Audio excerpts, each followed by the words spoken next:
नमस्कार, मैं रवि पंत एक बार फिर कल्याण मैगजीन के साथ आपके पास एक कहानी शेयर करने आया हूँ। कहानी का शीर्षक है ईश्वरीय विधान ही कल्याणकारी है।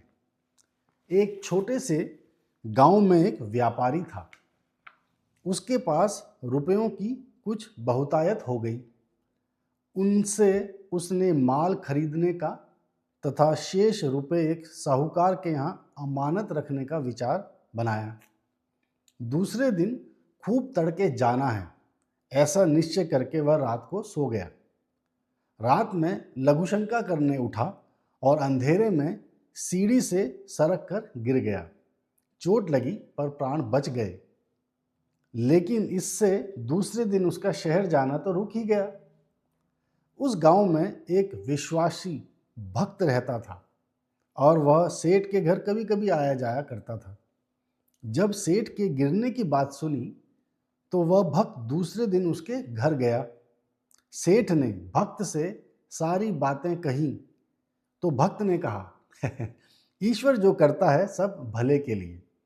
यह सुनते ही सेठ को बड़ा क्रोध आया, परंतु क्रोध को कुछ दबाकर वह बोला, भगत तुम तो एकदम गंवार ही हो। मुझे इतनी चोट लगी कि मेरा दूसरे गांव का जाना रुक गया और मेरा ज़रूरी काम बिगड़ गया, और तुम कहते हो जो ईश्वर करता है सब भले के लिए।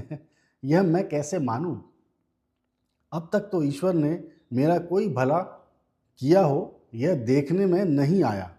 बुरा किया है सो तो प्रत्यक्ष है ही। प्रत्युत्तर देते हुए भगत ने कहा, सेठ तुम्हारी दृष्टि केवल वर्तमान काल को ही देख सकती है। भविष्य के गर्भ में तुम्हारी दृष्टि नहीं पहुंचती, इसी से तुम ऐसा कह रहे हो। परंतु मैं तो अब भी कहता हूं कि भगवान जो करता है वह हमारे हित के लिए ही होता है, भले ही हम उसे न देख सकें। कुछ दिनों बाद भगत सेठ के यहाँ गया। तब सेठ ने उसके पैरों में पड़कर कहा, भगत जी तुम्हारी सब बातें सच्ची हैं। यदि मैं उस दिन नहीं गिरा होता तो मैं ज़रूर शहर की ओर गया होता और मेरी मृत्यु हो गई होती, और साथ ही बहुत सा धन भी चला जाता।